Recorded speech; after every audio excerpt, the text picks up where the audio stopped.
ನಮಸ್ಕಾರ. ಈ civil procedure ಕೋಡ್ನ ಮೂರನೆಯ ಘಟಕವನ್ನು ಇವತ್ತು ಪ್ರಾರಂಭ ಮಾಡ್ತಾ ಇದ್ದೀವಿ. I am starting the third unit of the civil procedure code today in this video. And particularly in the previous video, we have seen the vital process of civil proceedings. ಈ ಹಿಂದಿನ ಒಂದು ವಿಡಿಯೋಗಳಲ್ಲಿ ನಾವು ಅತಿ ಪ್ರಮುಖವಾದ ಒಂದು ಘಟ್ಟವನ್ನು ನೋಡಿದ್ದೀವಿ. So if I want to say it in one sentence, ಒಂದೇ ವಾಕ್ಯದಲ್ಲಿ ಹೇಳುವುದಾದರೆ ಪ್ಲೀಡಿಂಗ್ಸ್ ಆರ್ ಕಂಪ್ಲೀಟೆಡ್ ಅಂತ. ಪ್ಲೀಡಿಂಗ್ಗಳು ಮುಗಿದಿದ್ದಾವೆ. ಪ್ಲೀಡಿಂಗ್ಗಳು ಮುಗಿದಿದ್ದಾವೆ ಅಂತ ಇದರ ಅರ್ಥ ಏನು? ನಾರ್ಮಲಿ ಕೋರ್ಟಲ್ಲಿ ಜಡ್ಜ್ಗಳು ತಮ್ಮ ಸೀಟಲ್ಲಿ ಕೂತಾಗ ಇದನ್ನ ಕೇಳೋದು, ವೆದರ್ ಪ್ಲೀಡಿಂಗ್ಸ್ ಆರ್ ಕಂಪ್ಲೀಟೆಡ್. ಆವಾಗ ಇಬ್ಬರು ಪಾರ್ಟಿಗಳು ಹೇಳ್ತಾರೆ ಹೌದು ಸರ್ ಅಂತ. ಏನು ಪ್ಲೀಡಿಂಗ್ಸ್ ಕಂಪ್ಲೀಟೆಡ್ ಅಂದರೆ ಪ್ಲೇಂಟು ಬಂದಿದೆ, ಆ ಪ್ಲೇಂಟ್ನ ಕಾಪಿ ಯೊಂದಿಗೆ ಸಮನಸ್ಸು ಆ ಡಿಪೆಂಡೆಂಟ್ಗೆ ಹೋಗಿದೆ. ಡಿಪೆಂಡೆಂಟು ತನ್ನ ರಿಟರ್ನ್ ಸ್ಟೇಟ್ಮೆಂಟನ್ನು ಕೋರ್ಟ್ಗೆ ಸಲ್ಲಿಸಿದ್ದಾನೆ. ಆವಾಗ that is called as pleadings complete ಅಂತ. ಒಂದೊಮ್ಮೆ ಏನಾಗುತ್ತೆ ಅಂತಂದರೆ ಈ ಪ್ಲೀಡಿಂಗ್ಸ್ ಕಂಪ್ಲೀಟ್ ಕಾನ್ಸೆಪ್ಟಲ್ಲಿ ರಿಟರ್ನ್ ಸ್ಟೇಟ್ಮೆಂಟ್ ಇರದೇ ಹೋಗ್ಬೋದು, ಪ್ರತಿವಾದಿಯ ಪತ್ರ ಇರದೇ ಹೋಗ್ಬೋದು, ಪ್ರತಿವಾದಿಯ ತನ್ನ ಡಿಫೆನ್ಸ್ ರಕ್ಷಣಾತ್ಮಕ ಹೇಳಿಕೆ ಇರದೇ ಹೋಗ್ಬೋದು. ಆ ಒಂದು ಸಂದರ್ಭವೂ ಇರ್ತದೆ. ಆವಾಗ ನಾವು ಯಾಗ ಪ್ಲೀಡಿಂಗ್ ಕಂಪ್ಲೀಟ್ ಅಂದ್ಕೊಳ್ತೀವಿ ಅಂತಂದರೆ the process of summons, serving the summons ಅಂತ ಹೇಳ್ತಾರೆ. ಅಂದರೆ ಸಮನಸ್ಸನ್ನು ಜಾರಿಗೊಳಿಸುವ ಪ್ರಕ್ರಿಯೆ ಅದು ಪೂರ್ತಿ ಆಗಿದೆಯಾ? ಹೆಂಗೆ ಪೂರ್ತಿ ಆಗ್ತದೆ ಅದು? ನಿಮ್ಮ ಡಿಪೆಂಡೆಂಟು ತಪ್ಪಿಸ್ಕೊಳ್ತಾ ಇದ್ದಾನೆ ಅಂತಂದರೆ ಕೊನೆ ಹಾದಿ ಏನು ಅಂತಂದರೆ ಅವನ ಮನೆ ಬಾಗಿಲಿಗೆ ಸಮನಸ್ಸನ್ನು ಅಂಟಿಸೋದು. ಇನ್ನೊಂದು ಆ ಸ್ಥಳೀಯ ದಿನಪತ್ರಿಕೆಯಲ್ಲಿ ಆ ಒಂದು ಸಮನಸ್ಸನ್ನು ಪ್ರಕಟಣೆ ಮಾಡೋದು. ಇಷ್ಟೆಲ್ಲ ಪ್ರೋಸೆಸ್ ಮುಗಿದಿದೆ ಅಂತಂದರೆ ಆವಾಗಲೂ ಕೂಡ ಈ ಲಿಖಿತ ಹೇಳಿಕೆ ಇಲ್ಲದೆ ಪ್ರೊಸೀಡಿಂಗ್ಸ್ ಪ್ರಾರಂಭ ಆಗ್ಬೋದು. ಅಂದರೆ ಲಿಖಿತ ಹೇಳಿಕೆ ಕೊಡಲಾರ್ದೇ ಡಿಪೆಂಡೆಂಟ್ ಕೋರ್ಟಿಗೆ ಬಂದು ತನ್ನ ವಾದವನ್ನು ಮಂಡಿಸ್ಬೋದು. That possibility is also there. ಆದರೆ ಈ ಸ್ಟೇಜ್ ಮುಗಿದ ಮೇಲೆ appearance and non appearance of parties ಅಂತ ಹೇಳ್ತೀವಿ ನಾವು. What we call it as appearance and non appearance of parties. ಅಂದರೆ ಅವರು ಪ್ಲೇಂಟಿಫೇ ಇರಲಿ, ಡಿಪೆಂಡೆಂಟೇ ಇರಲಿ, ದಾವೇದಾರನೇ ಇರಲಿ, ಪ್ರತಿವಾದಿಯೇ ಇರಲಿ, ಅವರ ಹಾಜರಿಯ ಮಹತ್ವವನ್ನು ನಾವು ಈ ಆರ್ಡರ್ 9ರಲ್ಲಿ ನೋಡ್ತೀವಿ. We are going to look it in order 9. Order 9 is also a very important process which has got 14 rules. 14 ನಿಯಮಗಳನ್ನು ಹೊಂದಿದಂತಹ ಈ ಆರ್ಡರ್ ಇದೆಯಲ್ಲ, ಇದು ಕೂಡ ಬಹಳ ಮಹತ್ವವನ್ನು ಪಡ್ಕೊಳ್ತದೆ. So today we are looking on all these aspects on the examination point of view. ತುಂಬ ನಿಟಿಗ್ರಿಟಿಗೆ ಹೋಗೋದು ಕಷ್ಟ. ಯಾಕೆ ಅಂತಂದರೆ ನಮ್ಮ ಸಿಲೆಬಸ್ಸು ಸಿವಿಲ್ ಪ್ರೊಸೀಜರ್ ಕೋಡ್ ಒಂದು ದೊಡ್ಡ ಸಿಲೆಬಸ್ ಇದು. It is A wide area. I think 80% of ultimately your practice is based on your expertise in civil procedure. Therefore, this aspect to understand the concept first is very, very important, which I am trying. ನನ್ನ ಪ್ರಯತ್ನ ಈ ವ್ಯವಸ್ಥೆಯ ಒಂದು ಮೂಲವಾದಂತಹ ಪರಿಕಲ್ಪನೆ ಯಾವ ರೀತಿ ಇದೆ ಅನ್ನೋದನ್ನು ನಿಮಗೆ ತಿಳಿಸಿಕೊಡುವ ಉದ್ದೇಶ ಈ ನನ್ನ ವಿಡಿಯೋಗಳದಾಗಿದೆ ಅನ್ನೋದನ್ನು ಪುನರುಚ್ಚರಿಸ್ತಾ ಇವತ್ತಿನ ಈ ಪಾಠಕ್ಕೆ ಬರೋಣ. ಇಲ್ಲಿ ನಾ ಇಷ್ಟು ವಿಷಯಗಳನ್ನು ಚರ್ಚೆ ಮಾಡ್ತೀನಿ. ಏನು ಹಾಜರಾತಿ ಅಂದ್ರೇನು, ಅನುಪಸ್ಥಿತಿ ಅಂದ್ರೇನು ಅಂತಕ್ಕಂಥದ್ದನ್ನು ನೋಡ್ತೀವಿ.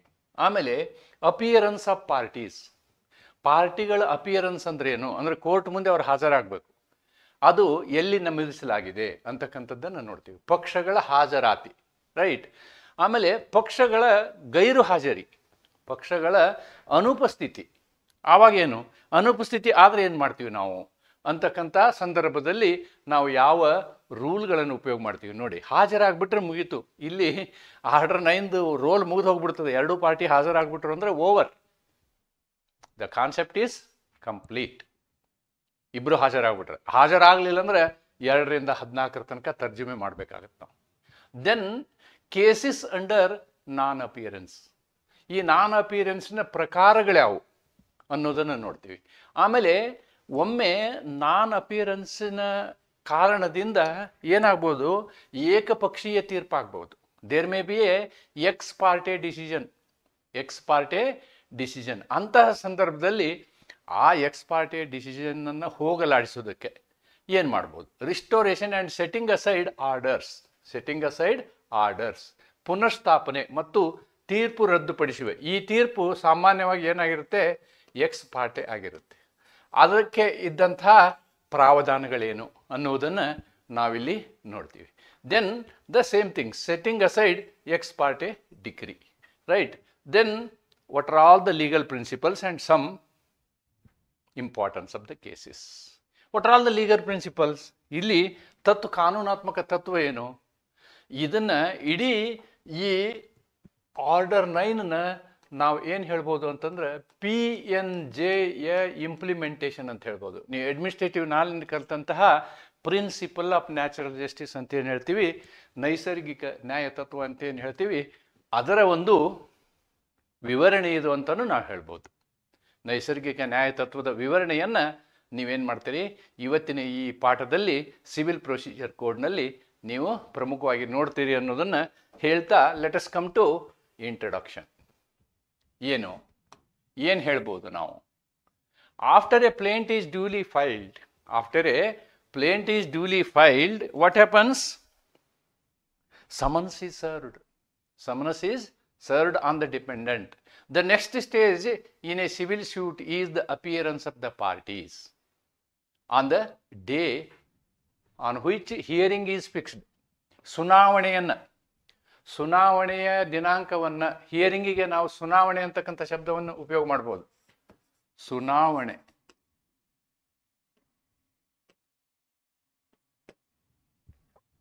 ಕನ್ನಡ ಮಾಧ್ಯಮದ ಪುಸ್ತಕ ಬರೆದಂತಹ ಪದ್ಮಶ್ರೀ ಅವರ ಪುಸ್ತಕದಲ್ಲಿ ಈ ಶಬ್ದವನ್ನು ನಾವು ಕಾಣ್ತೀವಿ, ಸುನಾವಣೆ ಅಂತಕ್ಕಂಥದ್ದು.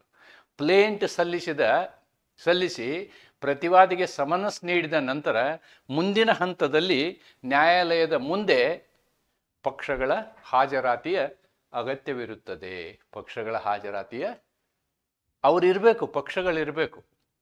ಆವಾಗ ತೀರ್ಪನ್ನು ಕೊಡ್ಬೋದು, ಅಥವಾ ಆ ಒಂದು ವ್ಯಾಜ್ಯದ ತರ್ಜುಮೆಯನ್ನು ಮಾಡ್ಬೋದು, ಎಡ್ಜುಡಿಕೇಶನ್ ಮಾಡ್ಬೋದು. The relevant provisions are contained. ಸಂಬಂಧಪಟ್ಟಂತಹ ಈ ಎಲ್ಲ ಪ್ರಾವಧಾನಗಳನ್ನು ನಾವೇನು ಮಾಡ್ತೀವಿ, ಆರ್ಡರ್ 9 ರೂಲ್ 1ರಿಂದ ರೂಲ್ 14ರವರೆಗೆ ನೋಡ್ತೀವಿ ಅಂತ. ಏನು ಅಪಿಯರೆನ್ಸ್ ಆಫ್ ದ ಪಾರ್ಟೀಸ್ ಅಂದ್ರೆ ಏನು? What do you understand by appearance of the parties? ಅಂದರೆ ಪಾರ್ಟಿನೇ ಸ್ವತಃ ಬರಬೇಕಂತೇನಿಲ್ಲ. That is the concept. Law says that appearance of parties ಅಂದರೆ ನಿಮ್ಮ ಪರವಾಗಿ ಬಂದರೂ ಆಗುತ್ತೆ. ಸಿವಿಲ್ ಶೂಟಲ್ಲಿ appearance, this is not applicable to criminal jurisprudence, ನೆನ್ಪಿಟ್ಕೊಳ್ಳಿ. It is strictly pertaining to civil jurisprudence only, CPC only, ನಾಗರಿಕ ನ್ಯಾಯಿಕ ಸಂಹಿತೆಗೆ ಮಾತ್ರ. When the plaintiff is and the defendant appear in the court on the day fixed in summons is called appearance of the parties. ಯಾವತ್ತು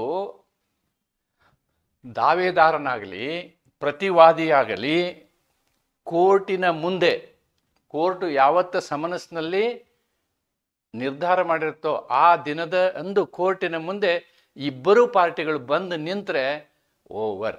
order 9's purpose is complete. ಸಮನ್ಸ್ನಲ್ಲಿ ನಿಗದಿಪಡಿಸಿದ ದಿನದಂದು ಮೊಕದ್ದಮೆದಾರ ಮತ್ತು ಪ್ರತಿವಾದಿ, ಮೊಕದ್ದಮೆದಾರನನ್ನು ನೀವು ದಾವೇದಾರನು ಅಂತ ಹೇಳ್ಬೋದು.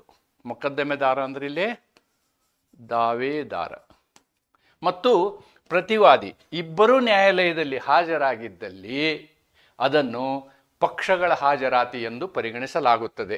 ಇದನ್ನು ನಾವು ರೂಲ್ 1ನಲ್ಲಿ ಹೇಳಿದ್ದೀವಿ. ಆರ್ಡರ್ 9ನ ರೂಲ್ 1ನಲ್ಲಿ, ಆರ್ಡರ್ 9 ರೂಲ್ 1ನಲ್ಲಿ ನಾವು ಈ ರೀತಿ ಹೇಳ್ತೀವಿ. ಅಪಿಯರೆನ್ಸ್ ಆಫ್ ದ ಪಾರ್ಟೀಸ್ ಅಂದ್ರೆ ಏನು ಅನ್ನೋದನ್ನು ಕ್ಲಿಯರ್ ಆಗಿ ಹೇಳಿದ್ದೀವಿ.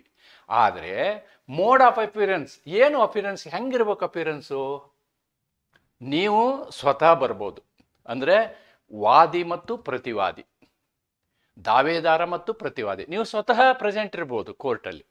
ಸ್ವಯಂ ನೀವು ನಿಮ್ಮ ಕೇಸನ್ನು ನೀವೇ ಆರ್ಗ್ಯೂ ಮಾಡ್ಬೋದು. ಪಾರ್ಟಿ ಇನ್ ಪರ್ಸನ್ ಅಂತಾರೆ ಅದಕ್ಕೆ. It is called PIP, party in person. ಅವರೇ ಆರ್ಗ್ಯೂ ಮಾಡ್ಬೋದು. ದೇರ್ ಈಸ್ ನೋ ನೀವು ವಕೀಲರನ್ನೇ ಕೊಡ್ಬೇಕಂತ ಏನಿಲ್ರಿ. You can argue your own case in person. ಸ್ವತಃ ಕೋರ್ಟ್ನಲ್ಲಿ ಏನಾಗಿರಬೇಕು, ಹಾಜರಾಗಿರಬೇಕು. ಅಥವಾ ನೀವು ಅಡ್ವೊಕೇಟ್ ಮುಖಾಂತರ, ಅಂದರೆ ನೀವು ಅಡ್ವೊಕೇಟ್ ಹತ್ರ ಹೋಗ್ತೀರಿ, ಅವ್ರ ಹತ್ರ ಒಂದು ವಕಾಲ್ನಾಮ ಬರ್ಕೊಡ್ತೀರಿ. ಓಕೆ, ಅದನ್ನು ಅವರು ನಿಮ್ಮ ಕಡೆಯಿಂದ ಆಥರೈಸೇಷನ್ ತಗೊಂಡು ನಿಮ್ಮ ಪರವಾಗಿ ಅವ್ರು ಏನು ಮಾಡ್ತಾರೆ, ಕೋರ್ಟಿನ ಮುಂದೆ ಹಾಜರಾಗ್ತಾರೆ. That is also enough. It is enough unless the court insists specifically. ನೀವೇ ಬರಬೇಕು ಅಂತ ಕೋರ್ಟು ಹೇಳದೇ ಇದ್ದ ಪಕ್ಷದಲ್ಲಿ ನಿಮ್ಮ ವಕೀಲರಿದ್ದರೂ ಆಗುತ್ತೆ, ನಿಮ್ಮ ನ್ಯಾಯವಾದಿಗಳಿದ್ದರೂ ಆಗುತ್ತೆ. ಅಥವಾ ಆಥರೈಸ್ಡ್ ಏಜೆಂಟ್, ನೀವು ಯಾರಾದರೂ ಏಜೆಂಟ್ರ ಮುಖಾಂತರನೂ ನಿಮಗೆ ಪರ್ಸನಲ್ ಆಗಿ ಬರೋಕ್ಕೆ ಸಾಧ್ಯನೇ ಇಲ್ಲ ಅನ್ನೋಂಥ ಸಂದರ್ಭದಲ್ಲಿ ನೀವು ಆವತ್ತಿನ ದಿವಸ ಒಬ್ಬನ್ನ ಆಥರೈಸೇಷನ್ ಮಾಡಿ ಕೊಟ್ಟು ಕಳಿಸ್ಬೋದು. ಅಧಿಕೃತ ಪ್ರತಿನಿಧಿಯ ಮೂಲಕವೂ ಇವೆಲ್ಲವನ್ನು ಸೇರಿಸಿ all these are put together is called ಪಕ್ಷಗಳ ಹಾಜರಾತಿ. That is appearance of parties. So this is over. Once this is happened, there is no scope for rule 214. If this is not happening, ನಮ್ಮ ಇವತ್ತಿನ ಈ ಲೆಕ್ಚರ್ನ ಉದ್ದೇಶ ಇದು ಆಗಲಿಲ್ಲ ಅಂದ್ರೆ ಅಂತಕ್ಕಂಥದ್ದು. ಇದು ಆಗಲಿಲ್ಲ ಅಂದ್ರೆ ಅಂತಕ್ಕಂಥ ಸ್ಥಿತಿಯನ್ನು ನಾವೇನು ಮಾಡ್ತೀವಿ ಅಂದರೆ ಇದರಲ್ಲಿ ನೋಡ್ತೀವಿ. We are going to see those situations. ಅದಕ್ಕೆ ನಾವು ಏನು ಹೇಳ್ಬೋದು ಅಂತಂದರೆ ಈ ರೀತಿಯಾದ ಪರಿಸ್ಥಿತಿ ಬರ್ಬೋದು. ಅಪಿಯರ್ ಆಗಲಿಲ್ಲ ಅಂದರೆ ಅನುಪಸ್ಥಿತಿ, ಗೈರು ಹಾಜರಿ, ಅನುಪಸ್ಥಿತಿ,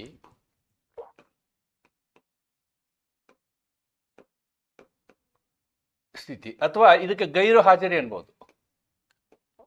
ಗೈರು ಹಾಜರಿ,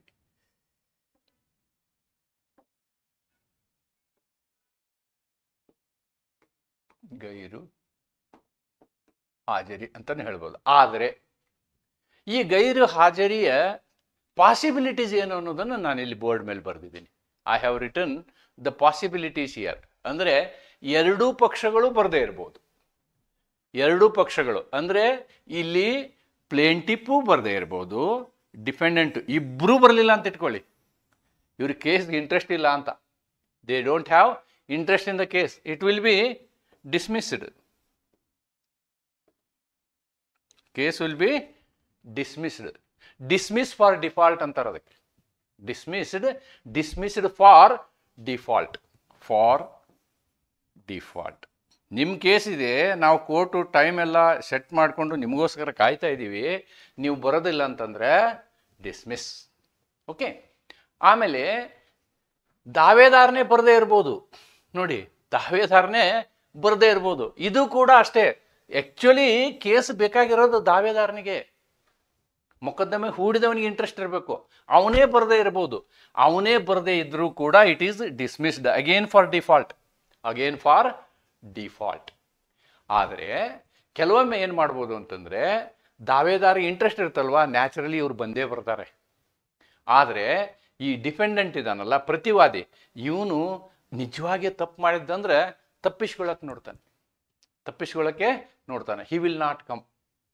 ಯಾವಾಗ ಪ್ರತಿವಾದಿ ಬರೋದಿಲ್ವೋ ಆವಾಗ ಏಕಪಕ್ಷೀಯವಾದಂತಹ ನಿರ್ಧಾರ ಆಗುವ ಪರಿಸ್ಥಿತಿ ಬರ್ತದೆ, ಪ್ರತಿವಾದಿ ಬರದೇ ಹೋದ್ರಲ್ಲಿ. ಆದರೆ ಇಲ್ಲಿ ಏನಾಗಬೇಕು, ಸಮನಸ್ ಶುಡ್ ಬಿ ಸರ್ವ್ಡ್. ಅಲ್ಲಿ ಅವನಿಗೆ ಸಮನಸ್ಸು ತಲುಪಿರಬೇಕು. ನಿಜವಾಗಿಯೂ ಸಮನಸ್ಸು ತಲುಪಿ ಆದಾಗ್ಯೂ ಅವನು ಬರದೇ ಹೋದರೆ ಇಲ್ಲಿ ಏನಾಗುತ್ತೆ ಅಂತಂದರೆ ಎಕ್ಸ್ ಪಾರ್ಟಿ ಡಿಸಿಷನ್ ಆಗುತ್ತೆ. ಏನಾಗುತ್ತೆ? ಎಕ್ಸ್ ಪಾರ್ಟಿ ಏಕಪಕ್ಷೀಯ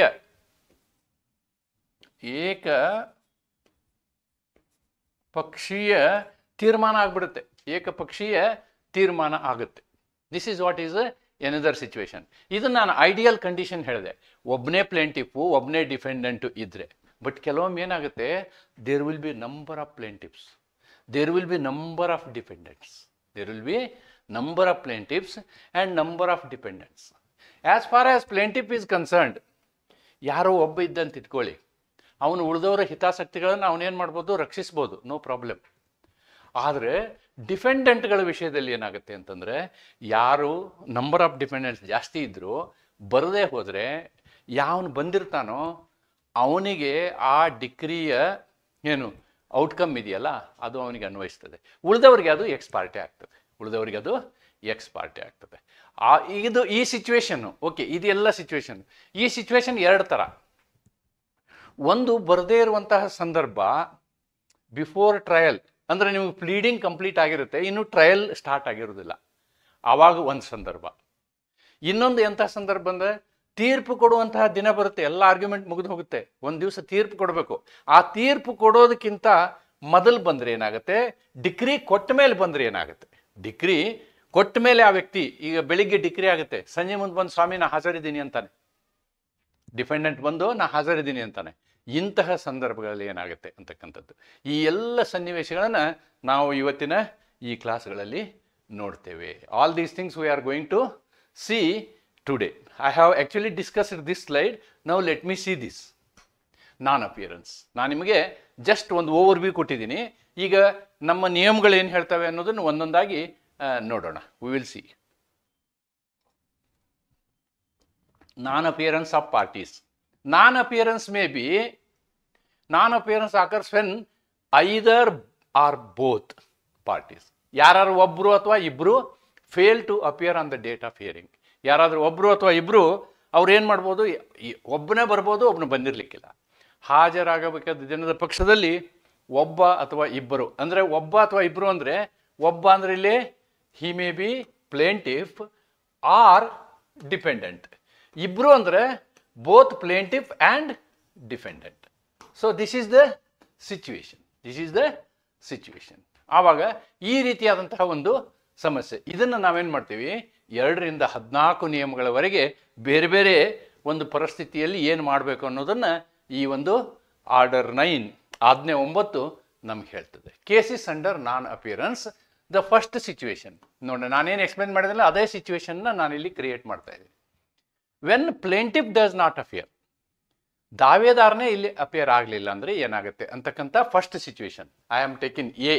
the first situation what I am taking here is, ದಾವೇದಾರನೇ ಬರದೆ ಹೋದರೆ ಏನಾಗುತ್ತೆ.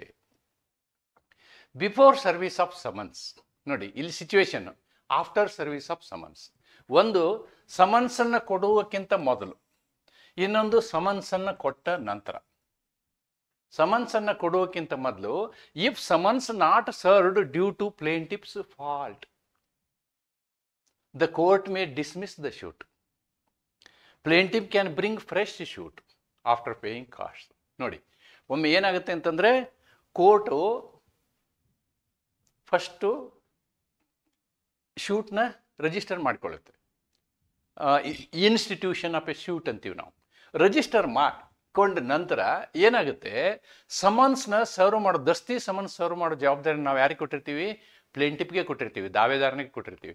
ಅವನೇನಾರೋ ಆ ಸಮನ್ಸನ್ನು ಸರ್ವ್ ಮಾಡುವಲ್ಲಿ ವಿಫಲ ಆದ ಅಂದ್ಕೊಳ್ಳೋಣ. He fails. See, if summons not served due to plaintiff's fault, due to plaintiff's fault, ಅವನ ತಪ್ಪಿನಿಂದ ಸಮನ್ಸ್ ಸರ್ವ್ ಆಗಲಿಲ್ಲ ಅಂತಂದ್ರೆ ತಪ್ಪು ಯಾರ್ದು, ದಾವೇದಾರಂದೆ. The court may dismiss the suit. ಶೂಟ್ನ ಏನು ಮಾಡ್ಬೋದು, ಡಿಸ್ಮಿಸ್ ಮಾಡ್ಬೋದು. This is the possibility. ಆದರೆ ಇದು ಡಿಸ್ಮಿಸ್ ಫಾರ್ ಡಿಫಾಲ್ಟ್ ಆಗುತ್ತೆ, ಮತ್ತೊಮ್ಮೆ ಶೂಟ್ ಹಾಕೋಬೋದು ಅವರು. Plaintiff can bring fresh suit after paying cost. ಅವಾಗ ಕೋರ್ಟ್ ಏನು ಮಾಡುತ್ತೆ, ನೋಡಪ್ಪ, ಮೊದಲಿನ ಪ್ರೊಸೆಸ್ಗೆ ನಾವು ಇಷ್ಟೆಲ್ಲ ಖರ್ಚು ಮಾಡ್ಕೊಂಡಿದ್ದೀವಿ, ನೀನು ಇಷ್ಟು ಕಾಸ್ಟ್ ಕೋರ್ಟಿಗೆ ಕೊಟ್ಟರೆ ನಿನಗೆ ಪರ್ಮಿಷನ್ ಕೊಡ್ತೀವಿ, ಇನ್ನೊಂದು ಸಲ ಫೈಲ್ ಶೂಟ್ ಇದು ಏನು ನೀನು ಶೂಟ್ನ ಫೈಲ್ ಮಾಡು ಅಂತ ಹೇಳ್ತೀವಿ, ಅಥವಾ ದಾವೆನ ನೀನು ರಿಜಿಸ್ಟರ್ ಮಾಡು ಅಂಥೇಳಿ ಕೋರ್ಟು ಹೇಳ್ಬೋದು. Then after service of summons, ಇಲ್ಲೇನಾಗುತ್ತೆ, ಸಮನ್ಸು ಡಿಪೆಂಡೆಂಟ್ ಹೋಗುತ್ತೆ, ಡಿಪೆಂಡೆಂಟ್ಗೆ ನೋಟಿಸು ಹೋಗುತ್ತೆ. ಹೋಗಿ ಆದಮೇಲೆ court may dismiss it for default. Court may dismiss it for default. ಇದು ಕೂಡ ಇಲ್ಲಿ ಏನಾಗುತ್ತೆ ಅಂತಂದರೆ, ಪ್ಲೇಂಟಿಫೇ ಬರಲಿಲ್ಲ ಅಂತ ಇಟ್ಕೊಳ್ಳಿ, ಪ್ಲೇಂಟಿಫೇ ಬರಲಿಲ್ಲ, ಸಮನ್ಸ್ ಇಶ್ಯೂ ಆಗಿದೆ, ಡಿಪೆಂಡೆಂಟ್ ಬಂದಿದ್ದಾನೆ, ಪ್ಲೇಂಟಿಫ್ ತಾನೇ ಬಂದಿಲ್ಲ ಅಂದರೆ ಕೇಸ್ ನಡೆಯೋದೇ ಇಲ್ಲ. ಯಾಕೆಂದರೆ ನಿನಗೋಸ್ಕರ ಕೇಸು ನಡೆಸ್ತಾ ಇರೋದು, ನೀನೇ ಬರಲಿಲ್ಲ ಅಂದರೆ ಏನಾಗುತ್ತೆ, plaintiff can file a application under order 9 rule 4 to restore the suit showing sufficient cause. Showing sufficient cause ಏನಾಗುತ್ತೆ, ಬರಬೇಕು ಅವನು, ಅವತ್ತು ಅವನೇ ಕೇಸ್ ಹಾಕಿದ ಅಂದರೆ ಬರಬೇಕು. ಏನೋ ಟ್ರೈನ್ ಲೇಟ್ ಆಗುತ್ತೆ, ಅಥವಾ ಅವನಿಗೆ ವಿಪರೀತ ಹುಷಾರಿಲ್ದಂಗೆ ಆಗುತ್ತೆ. ಈ ರೀತಿಯ ಕಾರಣದಿಂದ ಅವನು ಬರೋದು, ಅಥವಾ ಅವನು ವಕೀಲರಿಗೆ ಹೇಳಿರ್ತಾನೆ ಸರ್ ಹೋಗಿ ನೀವು ಅಂತ, ಅವನು ವಕಾಲತ್ ಬರ್ಕೊಟ್ಟಿರ್ತಾನೆ. ಆ ಲಾಯರು ಅವತ್ತಿನ ದಿವಸ ಬೇರೆ ಇಂಪಾರ್ಟೆಂಟ್ ಕೇಸ್ ಇದ್ದಿದ್ದರಿಂದ ಈ ಪ್ರಕರಣಕ್ಕೆ ಹೋಗೋದಕ್ಕೆ ಆಗದೇ ಇರ್ಬೋದು. ಈ ಎಲ್ಲ ಕಾರಣಗಳಿಂದ ಅವನು ಬರದೇ ಇರುವಂತಹ ಒಂದು ಸಂದರ್ಭ ಕ್ರಿಯೇಟ್ ಆಗುತ್ತೆ. ಅದನ್ನು ನಾವು ಡಿಫಾಲ್ಟ್ ಅಂತ ಹೇಳ್ತೀವಿ. ಬಟ್ ಈ ರೂಲ್ನಲ್ಲಿ, ಆರ್ಡರ್ 9 ರೂಲ್ 4ನಲ್ಲಿ ನಾವೇನು ಪ್ರಾವಧಾನ ಮಾಡಿದ್ದೀವಿ ಅಂದರೆ, ನೀವು ನಿಜವಾದ ಕಾರಣವನ್ನು ಹೇಳಿ ನೀವೇನು ಮಾಡ್ಬೋದು, ಇದನ್ನು ರೀಕನ್ಸಿಡರ್ ಮಾಡಲಿಕ್ಕೆ ಹೇಳ್ಬೋದು. ಪ್ರತಿವಾದಿ ಹಾಜರಾಗದಿದ್ದರೂ ಮೊಕದ್ದಮೆದಾರ ಆಗದಿದ್ದರೆ ಮೊಕದ್ದಮೆ ಡಿಫಾಲ್ಟ್ನಿಂದ ರದ್ದಾಗುತ್ತದೆ. ನೋಡಿ, ಇಲ್ಲಿ ಪ್ರತಿವಾದಿ ಹಾಜರಾಗಿರ್ತಾನೆ. Here defendant is present, plaintiff is absent. ಈ ಪ್ರಕರಣ, ಎರಡೂ ಪ್ರಕರಣ. ಒಂದು ಸಮನಸ್ ಇಶ್ಯೂ ಆದಮೇಲೆ ಏನಾಗುತ್ತೆ, ಡಿಪೆಂಡೆಂಟ್ ಪಿಕ್ಚರಿಗೆ ಬರ್ತಾನೆ. ಸಮನಸ್ ಇಶ್ಯೂ ಆಗಲಿಲ್ಲ ಅಂದರೆ ಈ ಸಿನರಿಯೋ ಇರುತ್ತೆ, ಸಮನಸ್ ಇಶ್ಯೂ ಆದರೆ ಈ ಸಿನರಿಯೋ ಇರುತ್ತದೆ. ಎರಡೂ ಸಂದರ್ಭದಲ್ಲಿ ದಾವೇದಾರನೇ ಬರದೆ ಹೋದಂತಹ ಸಂದರ್ಭದಲ್ಲಿ, ದಾವೇದಾರನೇ ಗೈರು ಹಾಜರಾದಂತಹ ಸಂದರ್ಭದಲ್ಲಿ ಏನಾಗುತ್ತೆ ಅನ್ನೋದನ್ನು ನಾನಿಲ್ಲಿ ಸಿಚುವೇಶನ್ ಹೇಳಿದ್ದೀನಿ. Which is very very much wrong. That is not acceptable except in genuine reasons. Genuine reason definitely ಇರುತ್ತೆ ಅವನ ವಿಷಯದಲ್ಲಿ. ನನ್ನ ಪ್ರಕಾರ ಕೇಸ್ ಹಾಕ್ದವನು ಬರದೇ ಇರುವಂಥದ್ದು ಸಾಮಾನ್ಯವಾಗಿ ಇರೋದಿಲ್ಲ. ಅವನೇನಾದ್ರು ಸುಳ್ಳು ಕೇಸು ಫ್ರಾಡ್ ಗೀಡ್ ಮಾಡಿದರೆ ಬರದೇ ಇರ್ಬೋದು. Otherwise he is interested, he will definitely come. Genuine ರೀಸನ್ನಿಂದ ಬರದೇ ಇರ್ಬೋದು. ಅಂಥ ಸಂದರ್ಭಗಳಲ್ಲಿ ಅವನು ಏನು ಮಾಡ್ಬೋದು, ರೂಲ್ 4ಅಲ್ಲಿ ಮತ್ತೆ ಟ್ರೈ ಮಾಡ್ಬೋದು. He can try under rule 4. ಅವಾಗ ಮತ್ತೆ ಶೂಟ್ ರಿಸ್ಟೋರ್ ಆಗುತ್ತೆ. When the defendant does not come. ನೋಡಿ, ಈ ಸಾಧ್ಯತೆ ಕೋರ್ಟಲ್ಲಿ ಬಹಳ ಇರುತ್ತದೆ. ಯಾಕೆಂದರೆ ನಾವು ದಾವೆ ಹೂಡಿದ ಮೇಲೆ ಅವನು ಸೋಲುವಂಥ ಸಂದರ್ಭ ಇದ್ದರೆ ಡೆಫಿನೆಟ್ಲಿ ಅವನು ಫಸ್ಟ್ ಮಾಡೋ ಕೆಲಸನ ಹೆಂಗೆ ತಪ್ಪಿಸ್ಕೋಬೇಕು ಇದರಿಂದ ಅಂತ. ಆವಾಗ ಏನಾಗುತ್ತೆ ನೋಡೋಣ. ಇಲ್ಲಿ ಶೂಟ್ ಡಿಸ್ಮಿಸ್ ಆಗೋದಿಲ್ಲ. ಪ್ಲೇಂಟಿಫ್ ಅಬ್ಸೆಂಟ್ ಇದೆಯಲ್ಲ, ಅದು ಡಿಸ್ಮಿಸಲ್ಗೆ ಅವಕಾಶ ಮಾಡಿಕೊಡುತ್ತೆ. ಅಂದರೆ ಶೂಟ್ ಬಿಕಮ್ಸ್ 0, ಶೂನ್ಯವಾಗಿಬಿಡುತ್ತೆ, ತಳ್ಳಿ ಹಾಕಲಾಗುತ್ತೆ. ಶೂಟನ್ನು ತಳ್ಳಿ ಹಾಕಲಾಗುತ್ತೆ. If summons is duly served and defendant fails to appear. ನೋಡಿ, ನಾವು ಅವನಿಗೆ ಕೊಟ್ಟಂತಹ ನೋಟಿಸು ಸರಿಯಾದ ರೀತಿಯಲ್ಲಿ ಸರ್ವ್ ಆಗಿದೆ, ಅವನಿಗೆ ತಲುಪಿದೆ. The information is received by the dependent. ಆಡಿ ಆಲ್ಟರಮ್ partum. The first principle of RD alteram partem is to issue notice. Here the other party is the total principle of RD alteram partem. The first part of that is issue notice. Court may proceed ex parte. ಪ್ರತಿವಾದಿ ಬರದೆ ಹೋದರೆ court ಏನು ಮಾಡ್ಬೋದು, ಏಕಪಕ್ಷೀಯವಾಗಿ ವಿಚಾರಣೆ ಮುಂದುವರಿಸಬಹುದು. ಏಕಪಕ್ಷೀಯವಾಗಿ ತನ್ನ ವಿಚಾರಣೆಯನ್ನು ಏನು ಮಾಡ್ಬೋದು, ಮುಂದುವರಿಸಬಹುದು. X parte decree may be past. ನೋಡಿ, ಇಲ್ಲಿ ತೀರ್ಪನ್ನು ಪ್ರಕಟಿಸಿ ಬಿಡ್ಬೋದು. X parte decree may be past. Dependent May apply. ನೋಡಿ, ಇಲ್ಲಿ ಏನಾಗುತ್ತೆ ಅಂತಂದರೆ ಡಿಪೆಂಡೆಂಟನ್ನು ತಪ್ಪಿರುತ್ತೆ, ಪ್ರತಿವಾದಿದು ತಪ್ಪಿರುತ್ತೆ. ಪ್ರತಿವಾದಿ ಇಲ್ಲೇನಾಗುತ್ತೆ, ತಪ್ಪಿರುತ್ತೆ. The defendant, ಪ್ರತಿವಾದಿ.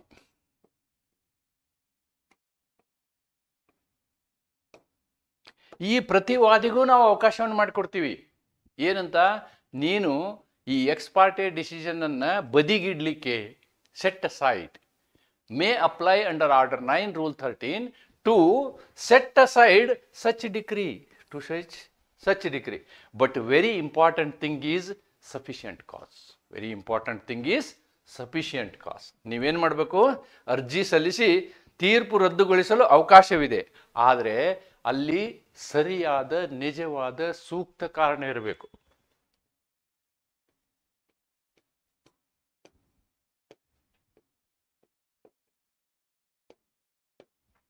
ಸೂಕ್ತ ಕಾರಣ, ಸರಿಯಾದ ನಿಜವಾದ ಸೂಕ್ತ ಕಾರಣ ಹೇಗಿರಬೇಕು ಅಂತಂದ್ರೆ, ಇದು ನ್ಯಾಯಾಲಯಕ್ಕೆ ಕನ್ವಿನ್ಸ್ ಆಗಬೇಕು. ನ್ಯಾಯಾಲಯಕ್ಕೆ ಕೋರ್ಟ್ ಶುಡ್ ಬಿ ಕನ್ವಿನ್ಸ್ಡ್.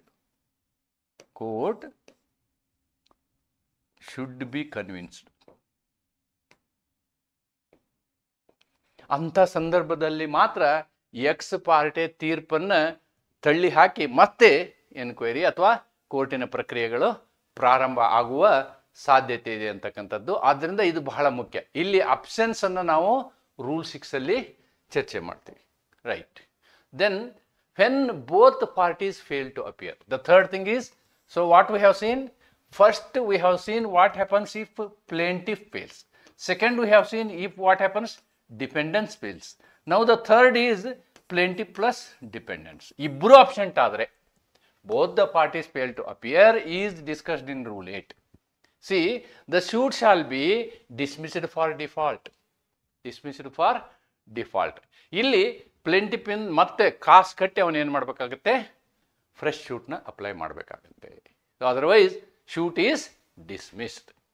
ಇದನ್ನು ಅಂದರೆ ಮೆರಿಟ್ ಮೇಲೆ ಡಿಸ್ಮಿಸ್ ಮಾಡಲ್ಲ. ಇಲ್ಲಿ ನಾವು ಮೆರಿಟ್ ಮೇಲೆ ಮಾಡೋದು ಬೇರೆ, ಫಾರ್ ಡಿಫಾಲ್ಟ್ ಮಾಡೋದು ಬೇರೆ. ನೀನೇ ಬಂದಿಲ್ಲ ಅಂತ ಡಿಫಾಲ್ಟ್ಗೆ ನಾವೇನು ಮಾಡಿದ್ದೀವಿ, ಡಿಸ್ಮಿಸ್ ಮಾಡಿದ್ದೀವಿ ಅಂತಕ್ಕಂಥದ್ದು ಇದರ ಒಂದು ಅರ್ಥ ಅನ್ನೋದನ್ನು ನೀವಿಲ್ಲಿ ಗಮನಿಸಬೇಕು. Yes, restoration and setting aside orders. ಇದನ್ನು ಫಸ್ಟ್ ನಾನು ನಿಮಗೆ ಬ್ರೀಫ್ ಆಗಿ ಇಲ್ಲಿ ಎಕ್ಸ್ಪ್ಲೇನ್ ಮಾಡ್ತೀನಿ. Restoration and setting aside orders ಏನು ಹಿಂಗಂತಂದರೆ, ಸಿಚುವೇಶನ್ಸ್ ಬೇರೆ ಬೇರೆ ಬರುತ್ತೆ. ಒಂದು situation plaintiff's suit dismissed for default. ಇದು ಪ್ಲೇಂಟಿಫಿನ ತಪ್ಪಿನಿಂದ ಆಗದಂಥದ್ದು, ದಾವೇದಾರನ ತಪ್ಪಿನಿಂದ ಆದಂಥದ್ದು. ದಾವೇದಾರ ಹಾಜರಾಗದಿದ್ದರೆ ಆವಾಗ ಏನಾಗುತ್ತೆ ಅಂತಂದರೆ ಅದು ಪ್ಲೇಂಟು ಡಿಸ್ಮಿಸ್ ಆಗಿರುತ್ತೆ, ಶೂಟ್ ಡಿಸ್ಮಿಸ್ ಆಗಿರುತ್ತೆ. ಅಪ್ಲಿಕೇಶನ್ ಫಾರ್ ರಿಸ್ಟೋರೇಷನ್, ನೀವು ಅದನ್ನು ರಿಸ್ಟೋರ್ ಮಾಡಿ ಅಂತ ಹೇಳಿ ಇವರು ರೂಲ್ 4 ಅಲ್ಲಿ ಅಪ್ಲಿಕೇಶನ್ ಹಾಕ್ಬೋದು. This provision is available for the plaintiff. ದಾವೇದಾರನಿಗೆ ಇರುವಂತಹ ಅವಕಾಶ ಇದು, ದಾವೇದಾರನಿಗೆ ಇರುವಂತಹ ಅವಕಾಶ ಇದು. ಈ ರೀತಿ ಮಾಡ್ಬೋದು. ದೆನ್ ಎಕ್ಸ್ ಪಾರ್ಟೆ ಡಿಕ್ರಿ, ಇದು ಏನಾಗುತ್ತೆ ಅಂದರೆ ಎಕ್ಸ್ ಪಾರ್ಟೆ ಡಿಸಿಷನ್ನೇ ಆಗಿಬಿಡುತ್ತೆ, ತೀರ್ಪೇ ಬಂದುಬಿಡುತ್ತೆ. ತೀರ್ಪೇ ಬರುವುದು ಏಕಪಕ್ಷೀಯವಾಗಿ ಬರುವುದು ಪ್ರತಿವಾದಿಯ ಗೈರು ಹಾಜರಿಯಿಂದ. If the defendant remains absent, ಆವಾಗ he has to put the application to set aside the decision, to set aside the decree.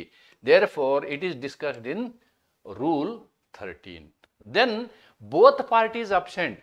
Third case is both parties absent ಇದ್ರೆ fresh suit is allowed. This is allowed in rule 8. ನೋಡಿ, rule 8 is for both party, rule 4 is for only plaintiff, and rule 13 is for only dependent. ಈ 3 ರೂಲ್ಗಳು ನೀವು ನೆನ್ಪಿಟ್ಕೊಳ್ಬೇಕು. ಕಾನ್ಸೆಪ್ಟನ್ನು ನಾನು ಯಾಕೆ ಇಲ್ಲಿ ಹೇಳಿದ್ದೀನಿ ಅಂದರೆ, ಇದೇ ಕೋರ್ಟ್ನಲ್ಲಿ ಅನೇಕರು ಇದನ್ನು ಕನ್ಫ್ಯೂಷನ್ ಮಾಡ್ತಾರೆ ಕೋರ್ಟಿಗೆ. ಆವಾಗ ಕೋರ್ಟು ವಿವರವಾದ ಜಜ್ಮೆಂಟನ್ನು ಕೊಟ್ಟಂತಹ ಉದಾಹರಣೆಗಳಿದ್ದಾವೆ. ನೋಡೋಣ. Setting aside ex parte decree ಅಂದರೆ ಏನು? Setting aside ex parte decree ಅಂದರೆ ಡಿಫೆಂಡೆಂಟ್ನ ಗೈರು ಹಾಜರಿಯಿಂದ ಉಂಟಾದಂತಹ ಪರಿಸ್ಥಿತಿಯಲ್ಲಿ ಏನಾಗುತ್ತೆ, ಡಿಫೆಂಡೆಂಟ್ ಮಸ್ಟ್ ಶೋ. ಆ ಡಿಪೆಂಡೆಂಟು ರೂಲ್ 13ನ ಅಡಿಯಲ್ಲಿ ಅಪ್ಲಿಕೇಶನ್ ಹಾಕಬೇಕು ಅಂತಂದರೆ ಸೂಕ್ತವಾದ ಸರಿಯಾದ ಕಾರಣಗಳನ್ನು ಕೊಡಬೇಕು. He has to give genuine reasons. Number 1, if the ad artem partem itself is failed. Number 1, ಸಮನ್ಸೇ ಅವನಿಗೆ ಸಿಕ್ಕಿಲ್ಲ ಅಂದರೆ it is A very most genuine reason. ಅಂದರೆ ಇಲ್ಲಿ ಪ್ಲೇಂಟಿಫು ಅಥವಾ ಕೋರ್ಟ್ ಅಫಿಷಿಯಲ್ಸು ಸುಮ್ಮನೆ ಯಾರಿಗೋ ಕೊಟ್ಬಿಟ್ಟು ಸರಿಯಾದ ವ್ಯಕ್ತಿ ಕೊಡಲಾರ್ದೇ ನೋಟಿಸನ್ನು ಕೊಟ್ಟಿದ್ದೀವಿ ಅಂಥೇಳಿ ಪ್ಲೀಡಿಂಗ್ ಕಂಪ್ಲೀಟ್ಸ್ ಅಂತ ಹೇಳಿದರೆ, if there is a fraud on the part of the plaintiff himself, ಅಂತಹ ಸಂದರ್ಭದಲ್ಲಿ ಡೆಫಿನೆಟ್ಲಿ ಎಕ್ಸ್ ಪಾರ್ಟೆ ಡಿಸಿಷನ್ನು ಕ್ಯಾನ್ಸಲ್ ಆಗುತ್ತೆ, ಹೊಸ ಪ್ರೊಸೀಡಿಂಗ್ ಸ್ಟಾರ್ಟ್ ಆಗುತ್ತೆ.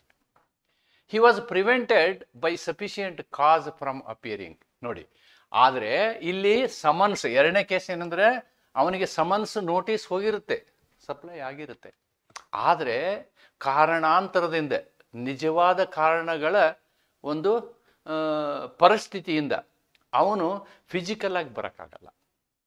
ಅವತ್ತು ಹೊರಟಿರ್ತಾನೆ, ಎಲ್ಲೋ ಸ್ಟ್ರೈಕ್ ಆಗಿ ಟ್ರೈನ್ ನಿಂತುಬಿಡುತ್ತೆ, ಬಸ್ ನಿಂತುಬಿಡುತ್ತೆ, ಬಸ್ ಪಂಚರ್ ಆಗುತ್ತೆ, ಅಥವಾ ಆಕ್ಸಿಡೆಂಟ್ ಆಗುತ್ತೆ, ಅಥವಾ ಅವನಿಗೆ ತುಂಬ ಹುಷಾರಿರೋದಿಲ್ಲ. So they are genuine reasons, ಸಾಕ್ಷಾತ್ ಕಾರಣಗಳು, ಸಫಿಷಿಯಂಟ್ ಕಾಸ್ ಇದ್ದರೆ ಮಾತ್ರ ಏನಾಗುತ್ತೆ, ರೂಲ್ 13 ಅವನಿಗೆ ಹೆಲ್ಪ್ ಮಾಡುತ್ತೆ. ನಿಯಮ 13 ಅಂದರೆ ಆಜ್ಞೆ 9ರಲ್ಲಿರ್ತಕ್ಕಂತಹ ನಿಯಮ 13 ಅವನ ಸಹಾಯಕ್ಕೆ ಬರುತ್ತೆ. ಈ ಎರಡು ಸಂದರ್ಭದಲ್ಲಿ ಪ್ರತಿಪಕ್ಷಗಾರನ ಸಹಾಯಕ್ಕೆ ರೂಲ್ 13 ಬರುತ್ತೆ ಅನ್ನೋದನ್ನು ನಾವು ಗಮನದಲ್ಲಿಟ್ಕೋಬೇಕು. ಕೋರ್ಟ್ ನೋಡಿ, very important, it is a wide discretion to the court. Court if satisfied, ಇಲ್ಲಾಂದ್ರೆ ಇಲ್ಲ. ಕೋರ್ಟ್ಗೆ ಕನ್ವಿನ್ಸ್ ಆಗಬೇಕು, ಕೋರ್ಟು ಹೌದು ಅಂತ ಅಂದ್ಕೊಳ್ಬೇಕು, ಇವನು ಹೇಳ್ತಾ ಇರುವಂಥದ್ದೆಲ್ಲ ನಿಜ ಇದೆ, ಪ್ರತಿಪಕ್ಷದಾರ ಹೇಳುವಂಥದ್ದು ಅಥವಾ ಪ್ರತಿವಾದಿ ಹೇಳುವಂಥದ್ದು ನಿಜ ಇದೆ, ಜೆನ್ಯೂನ್ ಇದೆ, ಆದ್ದರಿಂದ ನಾವು ಕನ್ಸಿಡರ್ ಮಾಡ್ತೀವಿ ಅನ್ನುವಷ್ಟರ ಮಟ್ಟಿಗೆ ಅವನು ಕನ್ವಿನ್ಸ್ ಮಾಡಬೇಕಾಗತ್ತೆ. Then if satisfied set aside the decree and reopen the case. ನ್ಯಾಯಾಲಯಕ್ಕೆ ತೃಪ್ತಿಯಾದರೆ ತೀರ್ಪನ್ನು ರದ್ದುಪಡಿಸಿ ವಿಚಾರಣೆಯನ್ನು ಪುನಃ ಪ್ರಾರಂಭಿಸಬಹುದು. ಯಾಕೆ ಹಿಂಗೆ ಮಾಡ್ತೀವಿ ನಾವು? Why court should do this? ಯಾಕೆ ಮಾಡಬೇಕು? ಅವ್ನು ಬರಲಿಲ್ಲ ಅಂದರೆ ಜಜ್ಮೆಂಟ್ ಕೊಡಲಿ, ಯಾಕೆ ಮಾಡಬೇಕು ಇದನ್ನೆಲ್ಲ? ವೈ ಇಟ್ ಈಸ್ ರಿಕ್ವೈರ್ಡ್ ಅನ್ನೋದನ್ನು ನಾವೇನಾದರೂ ನೋಡೋದಾದರೆ, we have to see these things. We have to go back to what we have studied in our previous semester, the concept of principle of natural justice, the principles of liberty, the principles of Socrates, the principles of Plato, right, are all the natural law principles. Adi alteram partem, right, all these things. The principle of natural justice is founded on three major principles. Number one, no person can be judge in his own case. ಆವಾಗ ಪಕ್ಷಪಾತ ಆಗುತ್ತೆ. Number 2, ಆಡಿ ಆಲ್ಟರಮ್ partum, ಅಂದರೆ ಇನ್ನೊಬ್ಬ ವ್ಯಕ್ತಿಯನ್ನು ಕೇಳೇ ನಾವು ತೀರ್ಪು ಕೊಡಬೇಕು. The third thing is the speaking order. ತೀರ್ಪು ಕೊಟ್ಟಾಗ ತೀರ್ಪಿನಲ್ಲಿ ಕಾರಣಗಳನ್ನು ಹೇಳಿರಬೇಕು. ಇದು ನೈಸರ್ಗಿಕ ನ್ಯಾಯ ತತ್ವದ ಉದ್ದೇಶ. ಇದನ್ನು ನಾವು ಈಡೇರಿಸುವುದಕ್ಕೋಸ್ಕರ appearance ensures natural justice. Both parties get opportunity to be heard. ಅವನಿಗೆ ನೋಟಿಸೇ ಸರ್ವ್ ಆಗಲಿಲ್ಲ ಅಂದರೆ ಎಲ್ಲಿ ಆಗುತ್ತೆ? ಅಷ್ಟಕ್ಕೂ ಅವನು ಬರಲಿಲ್ಲ ಅಂದ್ರೆ ಅವನ ಹಣೆ ಬರ. Non appearance is not fatal. ನೋಡಿ, ಬರಲೇ ಇಲ್ಲ ಅಂಥೇಳಿ ಕೇಸ್ನ ಕ್ಲೋಸ ಮಾಡೋಂಗಿಲ್ಲ. Sufficient cause is shown. ಅಕಸ್ಮಾತು ಸರಿಯಾದ ಕಾರಣಗಳನ್ನು ಕೊಟ್ಟರೆ ನಾವು ಅದನ್ನು ಫೇಟಲ್ ಮಾಡಬಾರ್ದು. Ex parte decree is not final until limitation for setting aside expires. ಏಕಪಕ್ಷೀಯ ತೀರ್ಪು ಅಂತಿಮವಾಗಲಾರದು, ಕಾಲಮಿತಿ ಪೂರ್ಣವಾದರೆ ಮಾತ್ರ. ಅಂದರೆ ನಿಮಗೆ ಅದಕ್ಕೊಂದು ಲಿಮಿಟೇಷನ್ ಟೈಮ್ ಇರುತ್ತೆ. ಆ ಟೈಮ್ ಮುಗಿದಿದ್ರೆ ಏನು ಮಾಡೋಕ್ಕಾಗಲ್ಲ. ಆಮೇಲೆ ಈ ಎಲ್ಲ ಕಾರಣಗಳನ್ನು ಇಟ್ಕೊಂಡು ನಾವು ಏನು ಮಾಡಿದ್ದೀವಿ ಅಂತಂದರೆ ಆರ್ಡರ್ 9 ಕ್ರಿಯೇಟ್ ಮಾಡಿದ್ದೀವಿ. ಆರ್ಡರ್ 9 ಕ್ರಿಯೇಟ್ ಮಾಡಲಿಕ್ಕೆ this is the importance. Legal principle, ನ್ಯಾಯಿಕ ತತ್ವಗಳು.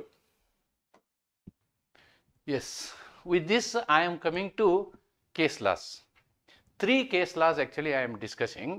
ಮೇ ಬಿ ವಿಡಿಯೋ ಸ್ವಲ್ಪ ದೊಡ್ಡದಾಗುತ್ತೆ, but at one stroke I am completing this and you will get a very clear idea about appearance and non appearance.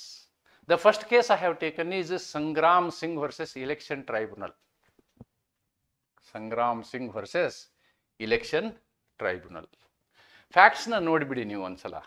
ಅವನು ಇಲೆಕ್ಷನ್ಗೆ ಏನು ಮಾಡಿರ್ತಾನೆ, ಸ್ಪರ್ಧೆ ಮಾಡಿರ್ತಾನೆ ಚುನಾವಣೆಗೆ. And he's the opponent challenged the result before the election tribunal. During the hearing, Sangram Singh did not appear on the date fixed for hearing. The tribunal proceeded ex parte and passed an order. Later he applied for setting aside the ex parte order, but it was rejected. He went to Supreme Court. Sangram Singh ಅವರು ಚುನಾವಣೆಯಲ್ಲಿ ಸ್ಪರ್ಧಿಸಿದ್ದರು.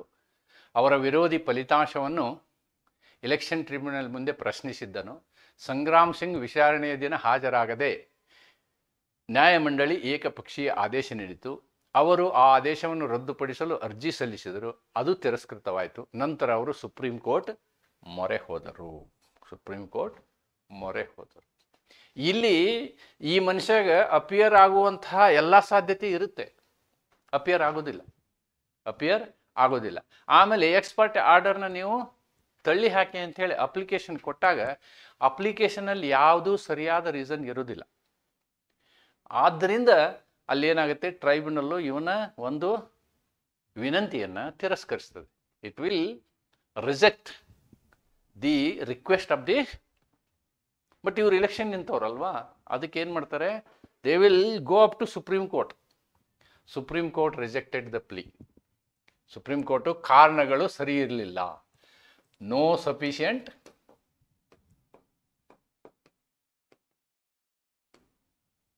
ಕಾಸ್, ಸಾಕ್ಷಾತ್ ಕಾರಣಗಳು ಇರಲಿಲ್ಲ ಅಂಥೇಳಿ, ಸಾಕ್ಷಾತ್ ಕಾರಣಗಳು ಇರಲಿಲ್ಲ ಅಂಥೇಳಿ ರಿಜೆಕ್ಟ್ ಮಾಡಿರೋದ್ರಿಂದ ಅದನ್ನೇ ಸುಪ್ರೀಂ ಕೋರ್ಟ್ ಅಪ್ಹೆಲ್ಡ್ ಮಾಡುತ್ತೆ. ಇಲ್ಲ ಇಲ್ಲ, ಟ್ರೈಬ್ಯುನಲ್ ಮಾಡಿದ್ದು ಸರಿ ಇದೆ ಅಣ್ಣ ಅಂತ. ಅದನ್ನು ಮಾಡುವಾಗ ಅದು ಒಂದು ತತ್ವ ಹೇಳ್ತದೆ, ಏನು, rules of procedure are handmaid of justice, not mistress its mistress. ನೋಡಿ, ಅದು ನಮ್ಮ ಪ್ರೊಸೀಜರ್ ಲಾ ಇದೆಯಲ್ಲ, ಅದು ನಿಮ್ಮ ಆಳಿನಂತೆ ವರ್ತಿಸುವುದಲ್ಲ, ಅದು ಏನಕ್ಕೆ ನ್ಯಾಯವನ್ನು ಒದಗಿಸಿಕೊಡುವುದಕ್ಕಾಗಿ ಮಾಡಿದಂತಹ ಒಂದು ಹ್ಯಾಂಡ್ ಮೇಡ್, ರೈಟ್. ಪ್ರಕ್ರಿಯೆಯ ನಿಯಮಗಳು ನ್ಯಾಯದ ಸಹಾಯಕರು, ಅದನ್ನು ಅಡ್ಡಿಪಡಿಸುವವರಲ್ಲ. They are not mistress. Mistress ಅಂದರೆ ಇವನು ಸಂಗ್ರಾಮ್ ಸಿಂಗ್ ಹೇಳ್ದಂಗೆ ಕೇಳ್ಬೇಕು ಅವರು.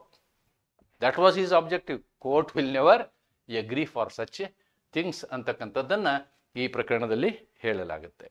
ನಾವು the next case, this is also a very important case, Arjun Singh versus Mahendra Kumar ಅಂತಕ್ಕಂಥ ಪ್ರಕರಣ. ಇಲ್ಲಿಯೂ ನಾನು ಫ್ಯಾಕ್ಟ್ಸ್ಗಳನ್ನು ಇಲ್ಲಿ ಎಕ್ಸ್ಪ್ಲೇನ್ ಮಾಡಿದ್ದೀನಿ. ನೆಕ್ಸ್ಟ್ ಸ್ಲೈಡಲ್ಲಿ ನಿಮ್ಮ ಕನ್ನಡ ಇರುತ್ತೆ. A suit was filed by Mahendra Kumar plaintiff against Arjun Singh defendant. On the date fixed for hearing, the defendant did not appear. So the court proceeded ex parte as per rule 6.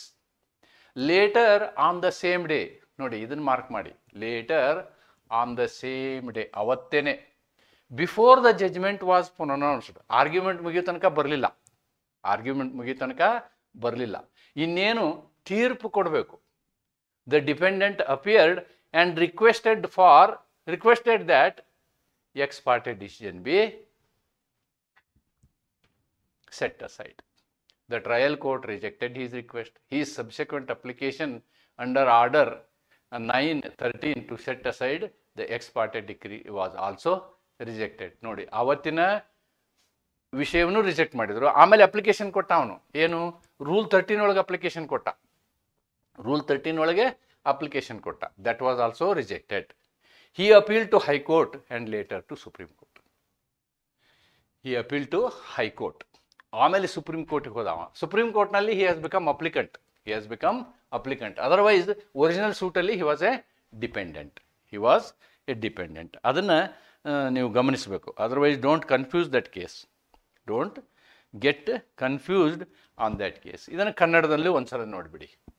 Mahendra Kumar ಅವರು ಅರ್ಜುನ್ ಸಿಂಗ್ ವಿರುದ್ಧ ಮೊಕದ್ದಮೆ ಹೂಡಿದರು. ವಿಚಾರಣೆಯ ದಿನ ಪ್ರತಿವಾದಿ ಹಾಜರಾಗದೆ ನ್ಯಾಯಾಲಯವು ಆರ್ಡರ್ 9 ರೂಲ್ 6 ಅಡಿಯಲ್ಲಿ ಏಕಪಕ್ಷೀಯ ವಿಚಾರಣೆ ನಡೆಸಿತು. ಅದೇ ದಿನ ತೀರ್ಪು ಪ್ರಕಟಿಸುವ ಮೊದಲು ಪ್ರತಿವಾದಿ ಹಾಜರಾಗಿ ಈ ಏಕಪಕ್ಷೀಯ ಆದೇಶವನ್ನು ರದ್ದುಪಡಿಸಬೇಕು ಎಂದು ಹೇಳಿದನು. ಅದಕ್ಕೆ ಒಪ್ಪಲಿಲ್ಲ ಕೋರ್ಟ್. ಆಮೇಲೆ ರೂಲ್ 13 ಅಡಿಯಲ್ಲಿ ಅಪ್ಲಿಕೇಶನ್ ಸಲ್ಲಿಸಿದ, ಅದನ್ನೂ ರಿಜೆಕ್ಟ್ ಆಯಿತು. ಆಮೇಲೆ ಅವನು ಹೈಕೋರ್ಟ್ಗೆ ಹೋದ, ಸುಪ್ರೀಂ ಕೋರ್ಟ್ಗೆ ಹೋದ. For us what is important is supreme court decision. So I have not discussed anything about the high court. So what supreme court has told in this case is very important. The question before the Supreme Court is this: whether a defendant who appears after an ex parte order but before judgment can seek to have a case reopened under Rule 7. ಈ rule 7 ಇಬ್ಬರಿಗೂ ಇರೋದು, ಅಪ್ಲಿಕೆಂಟ್ಗೂ ಮತ್ತು dependent ಇಬ್ಬರಿಗೂ ಇರುವಂಥದ್ದು rule 7 allows such recall ಅಂತಕ್ಕಂಥದ್ದು. ಈ ರೀತಿ ಮಾಡ್ಬೋದಾ ಅನ್ನೋದು. ಅಂದರೆ ಅವತ್ತವನು ಏನಾಯಿತು, ಇನ್ನೇನು ಡಿಗ್ರಿ ಕೊಡಬೇಕು, ವಿಚಾರಣೆ ಎಲ್ಲ ಮುಗಿದು ಹೋಗಿತ್ತು, ಜಜ್ಮೆಂಟ್ ಕೊಡಬೇಕು. ಆವಾಗ ಬಂದು ಏನು ಮಾಡ್ದ ಅವನು, ರೀಓಪನ್ ಮಾಡಿ ಕೇಸು ಅಂತ ಹೇಳ್ದ. ಆವಾಗ ಅದಕ್ಕೆ ಒಪ್ಪಲಿಲ್ಲ ಕೋರ್ಟ್. ಆಮೇಲೆ ಅಪ್ಲಿಕೇಶನ್ ಹಾಕ್ದ ರೂಲ್ 13ನಲ್ಲಿ. ರೂಲ್ 13 ಬೇರೆ ನೋಡಿ, ರೂಲ್ 13 ಕಾನ್ಸೆಪ್ಟೇ ಬೇರೆ. ಈ ಕೇಸಲ್ಲಿ ನಾವು ಅದನ್ನೇ ಅರ್ಥ ಮಾಡ್ಕೊಳ್ಳಿಕ್ಕೆ ಪ್ರಯತ್ನ ಮಾಡ್ತೀವಿ. ಆಮೇಲೆ ರೂಲ್ 7 ಬೇರೆ. ನೀವು ರೂಲ್ 7 ಒಂದ್ಸಲ ನೋಡಬೇಕಾದ್ರೆ, let me explain that rule 7 also, what it is. I have written somewhere. Yes, rule ನೋಡಿ, okay, this is not vote, ಅದು ಮುಂದೆನೇ ಬರುತ್ತೆ. Let me check there only. Let me check there. Yes. Okay. Now let us see the judgment. What judgment says. After this, that table will come. I will explain there. Okay. The Supreme Court held Order 9 Rule 7 applies only before hearing. Nodi. The requirement of Rule 7 is only before hearing. Illi hearing mugud hogide. Before hearing is concluded and not before decree. Not before decree. Rule 7 ನೀವು ಯಾವಾಗ use ಮಾಡಬೇಕು? ಇನ್ನು hearing start ಆಗಿದ್ದೇನೆ ಇಲ್ಲ ಅಂತ ಇಟ್ಕೊಳ್ಳಿ, ಆವಾಗ rule 7 ನೀವು ಅರ್ಜಿ ಹಾಕ್ಬೋದು. That chance is there. Then what is once the hearing is completed, and the court has proceeded to pronounce the judgment. ಎಲ್ಲ ವಿಚಾರಣೆ ಮುಗಿಸ್ಬಿಟ್ಟಿದೆ, ಕೇವಲ ತೀರ್ಪು ಕೊಡೋದು ಮಾತ್ರ ಬಾಕಿ ಇದೆ. ಆವಾಗ ನೀವು ರೂಲ್ 7 ಇನ್ವೋಕ್ ಮಾಡೋಕ್ಕಾಗಲ್ಲ. Then after an ex parte decree is passed, ನೀವು ಡಿಕ್ರಿ ಪಾಸ್ ಆಗಿಬಿಡ್ತು ಅಂತ ಇಟ್ಕೊಳ್ಳಿ, ಇದ್ರ ಮೇಲೇನೂ ನಿಮ್ಗೆ ಅವಕಾಶ ಇದೆ. ಡಿಕ್ರಿ ಪಾಸ್ ಆದ್ಮೇಲೂ ಕೂಡ ನೀವು ಏನು ಮಾಡ್ಬೋದು, ಡಿಫೆಂಡೆಂಟ್ಗೆ ರೂಲ್ 13 ಹೆಲ್ಪ್ ಮಾಡುತ್ತೆ. The only remedy is rule 13 to set aside the decree. But ನೀವು ರೂಲ್ 13 ಹೋಗ್ಬೇಕಂದ್ರೆ ನೀವೇನು ಮಾಡಬೇಕು? You must give sufficient cause, ಸಾಕ್ಷಾತ್ ಕಾರಣಗಳನ್ನು ಕೊಡಬೇಕು ನೀವು. The dependent's application was rightly rejected. Supreme Court held that ನಿಮ್ಮನ್ನು ತಿರಸ್ಕರಿಸಿದಂಥದ್ದು ಸರಿ ಇದೆ, because hearing was already concluded when he appeared. Hearing ಮುಗಿದು ಹೋಗಿದ್ದರಿಂದ ನಿಮ್ಗೆ ರೂಲ್ 7 ರಿಜೆಕ್ಟ್ ಮಾಡಿದ್ದು ಸರಿ ಇದೆ ಅಂಥೇಳಿ ಸರ್ವೋಚ್ಚ ನ್ಯಾಯಾಲಯ ಹೇಳುತ್ತೆ. ಆರ್ಡರ್ 9 ರೂಲ್ 7 ವಿಚಾರಣೆಯನ್ನು ಮುಗಿಯದಿದ್ದಾಗ ಮಾತ್ರ ಅನ್ವಯಿಸಬಹುದು. ವಿಚಾರಣೆ ಪೂರ್ಣಗೊಂಡು ತೀರ್ಪು ಪ್ರಕಟಣೆ ಹಂತಕ್ಕೆ ಬಂದಾಗ ರೂಲ್ 7 ಅಪ್ಲೈ ಆಗೋದಿಲ್ಲ. ಒಂದು ಬಾರಿ ಏಕಪಕ್ಷೀಯ ತೀರ್ಪು ಬಂದಿದೆ, ಒಮ್ಮೆ ಎನ್ಕ್ವೈರಿ ಮುಗೀತು ಅಂತ ಇಟ್ಕೊಳ್ಳಿ, ವಿಚಾರಣೆ ಮುಗೀತು ಅಂತ ಇಟ್ಕೊಳ್ಳಿ, ಆವಾಗ ತೀರ್ಪು ಬಂದಂಗೆ ಲೆಕ್ಕ. ಆ ತೀರ್ಪು ಬಂದಿದ್ರ ಮೇಲೆ ನೀವು ರೂಲ್ 13 ಪ್ರಕಾರ ಮಾತ್ರ ನೀವೇನು ಮಾಡ್ಬೋದು, ಕ್ಲೇಮ್ ಮಾಡ್ಬೋದು. Ex parte decision set aside ಮಾಡಲಿಕ್ಕೆ ರೂಲ್ 13 ಕ್ಲೇಮ್ ಮಾಡ್ಬೋದು. You have to take the ex parte order and go tell your ಸಾಕ್ಷಾತ್ ರೀಸನ್ಸ್, ಸಾಕ್ಷಾತ್ ಕಾರಣಗಳನ್ನ ಹೇಳಬೇಕು ನೀವು. ಈ ಪ್ರಕರಣದಲ್ಲಿ ವಿಚಾರಣೆ ಮುಗಿದ ನಂತರವೇ ಪ್ರತಿವಾದಿ ಹಾಜರಾದುದರಿಂದ ಅವರ ಅರ್ಜಿ ಸರಿಯಾದ ರೀತಿಯಲ್ಲೇ ತಿರಸ್ಕೃತವಾಗಿದೆ ಎಂದು ನ್ಯಾಯಾಲಯ ಹೇಳಿತು. So this is the legal principle. Yes, I wanted to search this. ನೋಡಿ, ಯಾವುದನ್ನು ಯಾವಾಗ ಯೂಸ್ ಮಾಡ್ತೀರಿ ಅಂತ. ರೂಲ್ 7 ಮತ್ತು ರೂಲ್ 13 ಮಿಸ್ಅಂಡರ್ಸ್ಟ್ಯಾಂಡಿಂಗ್ ಮಾಡ್ಕೋಬೇಡಿ ಅನ್ನೋದಕ್ಕೆ ನಾ ಈ ಎಕ್ಸ್ಪ್ಲನೇಷನ್ ನಿಮ್ಗೆ ಒತ್ತಿ ಹೇಳ್ತಾ ಇದ್ದೀನಿ. Order 9 rule 7 allows the defendant to participate if he appears before the hearing concludes. ಅವನೇನು ಮಾಡ್ಬೋದು, ಇನ್ನೂ ಹಿಯರಿಂಗ್ ಮುಗಿದಿಲ್ಲ ಅಂತಂದರೆ ತಾ ಹೋಗಿ ಭಾಗವಹಿಸ್ಬೋದು, ವಿಚಾರಣೆಯಲ್ಲಿ ಭಾಗವಹಿಸ್ಬೋದು. There is no problem at all. So that rule 7 permits you for that. Whereas Order 13, the only remedy after ex parte decree is passed. ನೀವೊಮ್ಮೆ ವಿಚಾರಣೆ ಮುಗೀತು ಅಂತ ಇಟ್ಕೊಳ್ಳಿ, ನಿಮಗೆ ಉಳಿದಿರೋ ಅವಕಾಶ ರೂಲ್ 13 ಮಾತ್ರ. Once the stage of rule 7 is over, the court cannot reopen the case except under rule 13. Procedural fairness does not mean endless indulgence. ನೋಡಿ, ಕೋರ್ಟನ್ನ especially ಕೋರ್ಟ್ನ ಮಿಸ್ಲೀಡ್ ಮಾಡಲಿಕ್ಕೂ ಪ್ರಯತ್ನ ಮಾಡ್ತಾರೆ. ಸೋಲುವ ಪಾರ್ಟಿಯ ರಿಪ್ರೆಸೆಂಟೇಟಿವ್ಸ್ ಇರ್ತಾರಲ್ಲ, ಅವರು ಎಲ್ಲ ಚಾಲಾಕಿ ಉಪಯೋಗ ಮಾಡ್ತಾರೆ. ಅದಕ್ಕೆ ಕೋರ್ಟು ಅನುಮತಿ ಕೊಡುವುದಿಲ್ಲ. Once due opportunity is given, proceedings must be move forward. ಆಡಿ ಆಲ್ಟೈಮ್ ಪಾರ್ಟೈಮ್ ಇದೆ ಅಂತೇಳಿ ಏನು ಮಾಡೋಕ್ಕಾಗಲ್ಲ, ಏನೇನೋ ಮಾಡೋಕ್ಕಾಗಲ್ಲ. That is the concept. Rule 7, ವಿಚಾರಣೆ ಮುಗಿಯುವ ಮೊದಲು ಹಾಜರಾದರೆ ಮಾತ್ರ ಭಾಗವಹಿಸಲು ಸಾಧ್ಯ. ರೂಲ್ 13, ತೀರ್ಪಿನ ನಂತರ ಏಕೈಕ ಪರಿಹಾರ. ರೂಲ್ 7 ಹಂತ ಮುಗಿದ ಬಳಿಕ ಪ್ರಕರಣವು ಪುನಃ ತೆರೆಯುವ ಅವಕಾಶವು ನ್ಯಾಯಾಲಯಕ್ಕಿಲ್ಲ.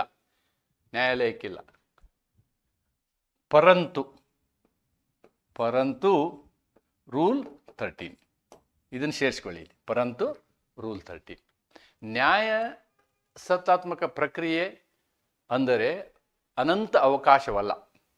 ಒಂದು ಬಾರಿ ಅವಕಾಶ ದೊರೆತ ನಂತರ ವಿಚಾರಣೆ ಮುಂದುವರಿಯಬೇಕು. ಹಗಲೆಲ್ಲ ನಿಮ್ಗೆ ಅದೇ ಅವಕಾಶ ಕೊಡ್ತೀವಿ ಅಂತ ಏನಿಲ್ಲ, ರೈಟ್? ಸೊ ರಿಲೇಟೆಡ್ ಕಾನ್ಸೆಪ್ಟ್ಸ್ ಅದನ್ನೇ ಇಲ್ಲಿ ನಾನು ಟೇಬಲ್ ರೂಪದಲ್ಲಿ ಬರೆದೀನಿ. I have written the same thing in the concept of a table, ಇದನ್ನೇ ಹುಡುಕ್ತಾ ಇದ್ದೆ ನಾನು. Defendant absent before hearing. Okay, then rule 6 proceed ex parte. ನೋಡಿ, ಇಲ್ಲಿ ಡಿಪೆಂಡೆಂಟ್ ಬಗ್ಗೆ ಮಾತ್ರ ಬರೆದಿದ್ದೆ ನಾನು, ಏನಿದು ಪ್ರತಿವಾದಿ ಬಗ್ಗೆ ಮಾತ್ರ. ಪ್ರತಿವಾದಿ ಅಬ್ಸೆಂಟ್ ಇದ್ದಾನೆ, ಎಕ್ಸ್ ಪಾರ್ಟೆ ಆಗಿಬಿಡುತ್ತೆ. ಆಮೇಲೆ dependent appears before hearing concludes. Hearing ನಡೆಯುವಾಗ ಯಾವಾಗಾರ ಬಂದು ಸೇರ್ಕೋಬೋದು, ಅವ ತನ್ನ ಪಕ್ಷವನ್ನು ಪ್ರತಿಪಾದಿಸಬಹುದು. ರಿಟರ್ನ್ ಸ್ಟೇಟ್ಮೆಂಟ್ ಇಲ್ಲಂದ್ರೂ ಬಂದು ಸೇರ್ಕೋಬಹುದು. ಯಾವಾಗ? ಆರ್ಗ್ಯುಮೆಂಟ್ ನಡೆಯುವಾಗ, ಕೇಸ್ ನಡೆಯುವಾಗ. ಅದು ನಿಮ್ಗೆ ರೂಲ್ 7 ಮುಖಾಂತರ ಆ ಅಧಿಕಾರ, ಆ ಹಕ್ಕು ನಿಮಗಿದೆ. ಯಾರಿಗೆ? ಪ್ರತಿವಾದಿಗೆ ಆ ಹಕ್ಕು ಇದೆ. Allowed to join on showing good cause, however you have to show reasons, right? And dependent absent and decree passed. ನೀವು ವಿಚಾರಣೆ ಮುಗಿಯ ತನಕ ಬರಲೇನೇ ಇಲ್ಲ, ಆವಾಗ ಏನಾಗುತ್ತೆ? ಡಿಕ್ರಿ ಈಸ್ ಪಾಸ್ಡ್, ತೀರ್ಪು ಕೊಟ್ಟಾಗಿರುತ್ತೆ. ಆವಾಗ ನೀವೇನು ಮಾಡಬೇಕು?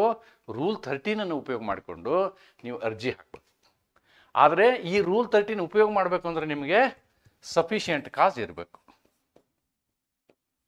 ಕೋರ್ಟು ಕನ್ವಿನ್ಸ್ ಆಗುವಂತಹ ಕಾರಣಗಳಿದ್ದರೆ ನೀವು ರೂಲ್ 13ನಲ್ಲಿ ಯಶಸ್ಸು ಕಾಣ್ಬೋದು ಅನ್ನೋದು ಇದರ ಅರ್ಥ. That is the meaning of it. Yes, ಅದನ್ನೇ ಕನ್ನಡದಲ್ಲಿ ಬರೆದಿದ್ದೀನಿ. You can take the screenshot of this. I need not explain it again. Then ಇದರ ಮಹತ್ವ ಏನು? This clarifies this case. ನಾನೇನು ಈ ಕೇಸ್ ಡಿಸ್ಕಸ್ ಮಾಡ್ತಾ ಇದ್ದೀನಲ್ಲ, ಆ ಕೇಸ್ನ ಅನಲೈಸಿಸ್ ಮಾಡ್ತಾ ಇದ್ದೀನಿ. ಈ ಕೇಸ್ನಿಂದ ನಮಗೇನು ಕರೆಕ್ಟಾಗಿ ಗೊತ್ತಾಗುತ್ತೆ ಅಂತಂದರೆ 7 ಮತ್ತು 13ನ ವ್ಯತ್ಯಾಸ ಗೊತ್ತಾಗುತ್ತೆ. It ensures that the judicial process is efficient while still protecting the rights of absent parties through limited remedies. ಈ ತೀರ್ಪು ರೂಲ್ 7 ಮತ್ತು 13 ನಡುವಿನ ವ್ಯತ್ಯಾಸವನ್ನು ಸ್ಪಷ್ಟಪಡಿಸಿದೆ. ಇದು ನ್ಯಾಯದ ಪ್ರಕ್ರಿಯೆಯ ಪರಿಣಾಮಕಾರಿತ್ವ ಮತ್ತು ಪಕ್ಷಗಳ ಹಕ್ಕುಗಳ ಬಗ್ಗೆ ಸಮತೋಲನವನ್ನು ತೋರಿಸುತ್ತದೆ. Then I am taking another case, second case. This is second case, ಎರಡನೆಯ ಪ್ರಕರಣ. ಏನಿದೆ ಈ ಪ್ರಕರಣ? ಇದು GP ಶ್ರೀವಾಸ್ತವ ವರ್ಸಸ್ ರೈಜಾದಾ.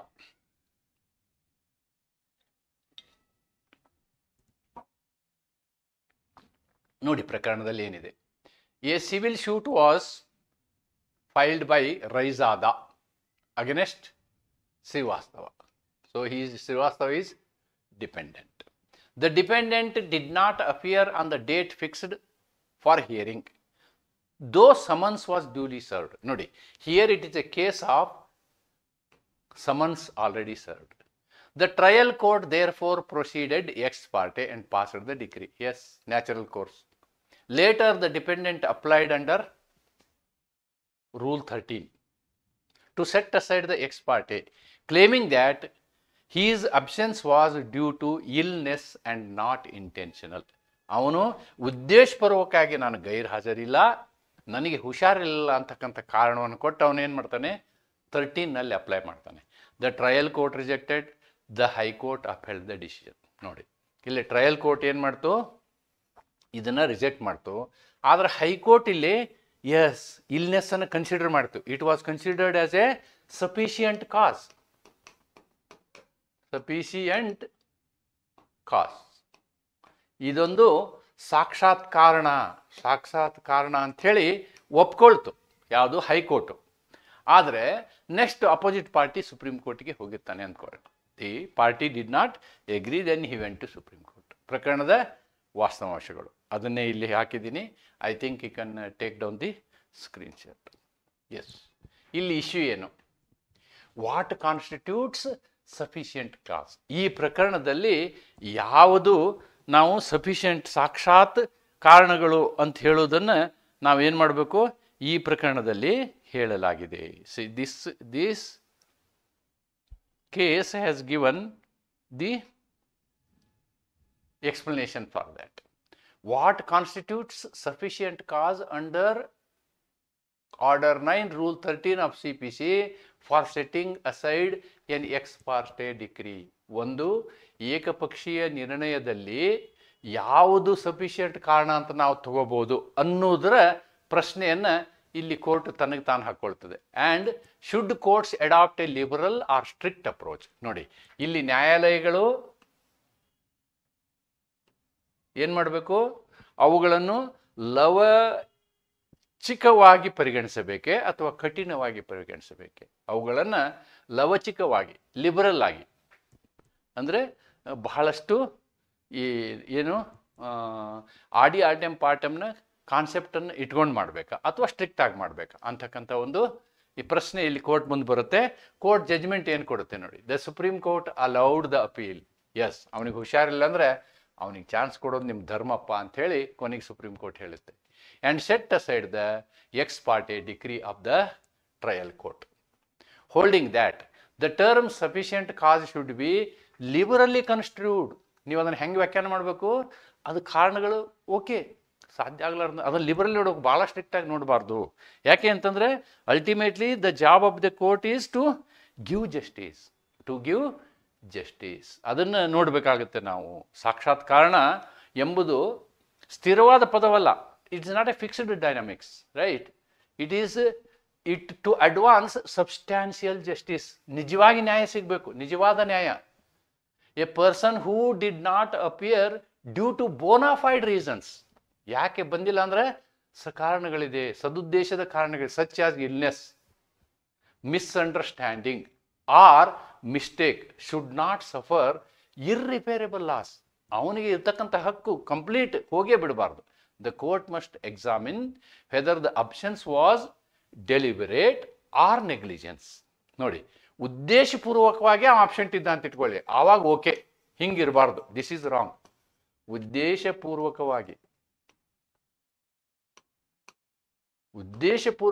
ಅವನು ಏನಾದರೂ ಅಬ್ಸೆಂಟ್ ಇದ್ದರೆ ನೀವು ರಿಜೆಕ್ಟ್ ಮಾಡ್ಬೋದು. ರೂಲ್ 13 ರಿಜೆಕ್ಟ್ ಮಾಡ್ಬೋದು. Unless the defendant's conduct shows mala fide, ದುರುದ್ದೇಶ, shows mala fide or wilful disregard, ಬೇಕು ಅಂತಲೇ ಕೋರ್ಟ್ಗೆ ಅವಮರ್ಯಾದೆ ಮಾಡೋದಕ್ಕೋಸ್ಕರ ಅಥವಾ ಅಪ್ಲಿಕೆಂಟ್ಗೆ ಅಥವಾ ಪ್ಲೇಂಟಿಫ್ಗೆ ಸುಮ್ಮನೆ ತೊಂದರೆ ಕೊಡೋದಕ್ಕೋಸ್ಕರ ಮಾಡುವಂಥದ್ದು ಇದ್ದರೆ okay. Decree should be set aside to give him fair chance. ಅವನಿಗೆ ನ್ಯಾಯಯುತವಾದಂತಹ ಒಂದು ಅವಕಾಶವನ್ನು ನಾವು ಮಾಡಿಕೊಡ್ಬೇಕಾಗುತ್ತೆ. However the applicant must act promptly and not delay the application without justification. ನಾವು ಈ ಆರ್ಡರ್ ಕೊಟ್ಟ ಮೇಲೆ ಅಪ್ಲಿಕೆಂಟ್ ಏನು ಮಾಡಬೇಕು? ತಕ್ಷಣ ಇನ್ನೊಂದು ಅರ್ಜಿ ಹಾಕಬೇಕು ರೂಲ್ 13 ಅನ್ನೋದು ಇದರ ಅರ್ಥ. ಅದನ್ನೇ ಕನ್ನಡದಲ್ಲಿ ಇಲ್ಲಿ ಬರೆದಿದ್ದೀನಿ.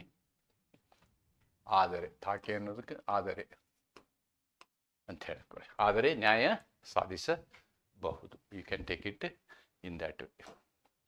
S, legal principle. Sufficient cause is not rigid concept. It must be interpreted in the light of facts and circumstances of each case. ನೋಡಿ, ಅದನ್ನು ಮತ್ತು ಅದಕ್ಕೇನು ಒಂದು ರೂಲಿಂಗ್ ಮಾಡೋಕ್ಕಾಗಲ್ಲ. ಪ್ರತಿ ಪ್ರಕರಣದಲ್ಲಿಯೂ ನೀವು ಅದನ್ನು ನೋಡಬೇಕು. ಫ್ಯಾಕ್ಟ್ಸ್ ಆ್ಯಂಡ್ ಸರ್ಕಮ್ಸ್ಟೆನ್ಸಸ್, ಅಲ್ಲಿ ಏನು ನಿಜ ಏನು ಮತ್ತು ಸಂದರ್ಭಗಳೇನು ಅನ್ನೋದನ್ನು ನಾವು ನೋಡಬೇಕು. The purpose of order 9 rule 13 is to ensure justice. ನ್ಯಾಯವನ್ನು ಒದಗಿಸುವ ಉದ್ದೇಶ ಇದು. And not be defeated because of parties unintentional absence. Liberal interpretation promotes justice, whereas strict interpretation may cause injustice. Courts must balance a finality of litigation with fair hearing. ಅದನ್ನೇ ಇಲ್ಲಿ ಕನ್ನಡದಲ್ಲಿ ಬರೆದೀನಿ. ಸಾಕ್ಷಾತ್ ಕಾರಣ ಎಂಬುದು ಸ್ಥಿರವಾದ ಪದವಲ್ಲ, ಅದು ಪ್ರಕರಣದ ಸನ್ನಿವೇಶದ ಆಧಾರದ ಮೇಲೆ ನೀವು ಅರ್ಥೈಸಬೇಕು. ರೂಲ್ 13ನ ಉದ್ದೇಶ ಅನೈಚ್ಛಿಕ ಉಪಸ್ಥಿತಿಯಿಂದ ನ್ಯಾಯ ಹಾನಿಯಾಗಬಾರದು. ಲವಚಿಕ ವ್ಯಾಖ್ಯಾನ ನ್ಯಾಯವನ್ನು ಉತ್ತೇಜಿಸುತ್ತದೆ. ಕಠಿಣ ವ್ಯಾಖ್ಯಾನ ಅನ್ಯಾಯಕ್ಕೆ ಕಾರಣವಾಗಬಹುದು. ನ್ಯಾಯಾಲಯವು ತೀರ್ಪಿನ ಅಂತಿಮತೆ ಮತ್ತು ಪಕ್ಷದ ನ್ಯಾಯವಾದ ಅವಕಾಶ ಎರಡನ್ನೂ ಸಮತೋಲನಗೊಳಿಸಬೇಕು ಅಂತಕ್ಕಂಥದ್ದನ್ನು ಈ ಪ್ರಕರಣದಲ್ಲಿ ಸರ್ವೋಚ್ಚ ನ್ಯಾಯಾಲಯ ಹೇಳುತ್ತೆ. The appearance and non appearance of the parties under order 9 safeguard. The same thing is return again here. And both the right to be heard and the efficiency of judicial process. Okay, so same thing is again repeated. I think with this I have completed the final conclusion. If we want to read the same thing, we can read the very purpose of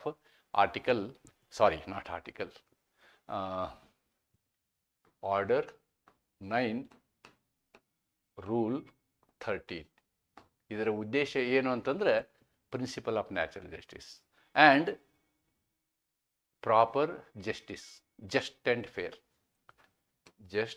fair procedure, just and fair procedure ಅನ್ನು ನಾವು ಏನು ಮಾಡಬೇಕು, adapt ಮಾಡಬೇಕು. ಆಮೇಲೆ ಇರ್ತಾರೆ ಡಿಪೆಂಡೆಂಟ್ಗಳು ಕೋರ್ಟ್ಗೆ challenge ಮಾಡುವಂಥವ್ರು ಇರ್ತಾರೆ, ಅಥವಾ ಏನು ದಾವೇದಾರನಿಗೆ ತೊಂದರೆ ಕೊಡುವಂಥವ್ರು ಇರ್ತಾರೆ. ಅವೆಲ್ಲ ದುರುದ್ದೇಶದಿಂದ ಅನೇಕ ಕ್ರಿಯೆಗಳನ್ನ ಮಾಡ್ತಾರೆ. ಅಂಥವನ್ನ ನಾವು ಎಂಟರ್ಟೈನ್ ಮಾಡೋ ಅವಶ್ಯಕತೆ ಇಲ್ಲ. ಆದರೆ ಈ ಪ್ರತಿವಾದಿ ನಿಜವಾದ ಕಾರಣದಿಂದ ಬರದೇ ಹೋದಂತಹ ಸಂದರ್ಭದಲ್ಲಿ, ಅಥವಾ ಪ್ರತಿವಾದಿಗೆ ನೋಟಿಸೇ ಸಮನಸ್ಸೇ ತಲುಪಿಲ್ಲ ಅಂತಕ್ಕಂಥ ಸಂದರ್ಭದಲ್ಲಿ ಮಾತ್ರ ನಾವು ಎಕ್ಸ್ ಪಾರ್ಟೆ ಡಿಸಿಷನನ್ನು ವ್ಯಾಲಿಡ್ ಮಾಡಲಿಕ್ಕೆ ಆಗೋದಿಲ್ಲ. ಆ್ಯಂಡ್ ಮೂರನೇ ಅಂಶ ಏನು ಅಂತಂದರೆ, ಅವನು ನಿಮ್ಮ ಮುಂದೆ ಬರಬೇಕಾದ್ರೆ ಲಿಮಿಟೇಷನ್ ಲಾ ಏನಿದೆ ಅದರ ಅನುಮತಿಯಲ್ಲಿ ಇರಬೇಕು, ಅಥವಾ ಲಿಮಿಟೇಷನ್ ಕಾನೂನು ಏನು ಹೇಳ್ತೀವಿ ಆ ಲಿಮಿಟೇಷನ್ ಟೈಮಲ್ಲೇ ಇರಬೇಕು. ಯಾವುದೋ ಜಡ್ಜ್ಮೆಂಟ್ ಆಗಿರುತ್ತೆ, ಎಕ್ಸ್ಪಾರ್ಟೆ ಈ ವರ್ಷ ಆಗಿರುತ್ತೆ, 20 ವರ್ಷ ಬಿಟ್ಟು ಬಂದುಬಿಟ್ಟು ಅದು ಎಕ್ಸ್ಪಾರ್ಟೆ ಇದನ್ನು ಕ್ವಶನ್ ಮಾಡಲಿಕ್ಕೆ ಆಗೋದಿಲ್ಲ. For the dormant law is not here, the law is for the person who is aware. ಅಂಥವನಿಗೆ ಮಾತ್ರ ಕಾನೂನು ಅಂತ ಹೇಳ್ತಾ ಇವತ್ತಿನ ಈ ವಿಡಿಯೋವನ್ನು ಇಲ್ಲಿಗೆ ಮುಕ್ತಾಯಗೊಳಿಸ್ತೀನಿ. ಇವತ್ತು ನಾನು ಮಾಡಿದಂಥ ಈ video, this is the starting point of unit 3 ಅಂತ ಹೇಳ್ತಾ ನಾನು ಇವತ್ತು ನಿಮಗೆ ಯೂನಿಟ್ 3 ಪ್ರಾರಂಭ ಮಾಡಿದ್ದೀನಿ. ನನ್ನ ಟಾರ್ಗೆಟ್ ಇರೋದು ನಿಮಗೆ ಈ ಒಂದು ತಿಂಗಳಲ್ಲಿನೇ ಯೂನಿಟ್ 3 ಮತ್ತು ಯೂನಿಟ್ 4 ಕಂಪ್ಲೀಟ್ ಮಾಡುವಂಥ ಎಲ್ಲ ಪ್ರಯತ್ನವನ್ನು ಮಾಡ್ತೀನಿ. ಇನ್ನೂ ಬೇರೆ ಕ್ಲಾಸ್ಗಳನ್ನು ಮಾಡಲಿಕ್ಕೆ ನನಗೆ ಸಾಕಷ್ಟು ಒತ್ತಾಯ ಇದೆ. ನಾನು ಈಗಾಗಲೇ ಯೂಟ್ಯೂಬ್ನಲ್ಲಿ ಪ್ರಕಟಿಸಿರುವಂತೆ ಮುಂದಿನ ದಿನಗಳಲ್ಲಿ, ಅಂದರೆ ಕಾಂಟ್ರಾಕ್ಟ್ ಲಾನ ನಾನು ಯೂನಿಟ್ 4 ಮಾಡ್ತಾಯಿದ್ದೀನಿ. ಯೂನಿಟ್ 4, ಯೂನಿಟ್ 5 ಕಾಂಟ್ರಾಕ್ಟ್ ಲಾನ ಮುಗಿದ ತಕ್ಷಣವೇ ನಾನು BNS ಮತ್ತು BNSS ಈ ಪಾಠಗಳನ್ನು ಮಾಡ್ತೀನಿ. BNS ಮತ್ತು BNSS ಇದಕ್ಕೆ ಸಂಬಂಧಪಟ್ಟಂತಹ ವಿಡಿಯೋಗಳನ್ನು ನಾನು ಈ ವರ್ಷದ ಸೆಮಿಸ್ಟರ್ ಪರೀಕ್ಷೆ ಪ್ರಾರಂಭ ಆಗುವುದಕ್ಕಿಂತ ಮೊದಲು ಇವುಗಳನ್ನು ಮುಗಿಸುವ ಎಲ್ಲ ಪ್ರಯತ್ನವನ್ನು ನಾನು ಮಾಡ್ತೇನೆ ಅಂಥೇಳಿ ನಿಮ್ಗೆ ಹೇಳ್ತಾ ಇವತ್ತಿನ ಈ ಒಂದು ಕ್ಲಾಸನ್ನು ಇಲ್ಲಿಗೆ ಮುಕ್ತಾಯಗೊಳಿಸ್ತೀನಿ. ನಮಸ್ಕಾರ.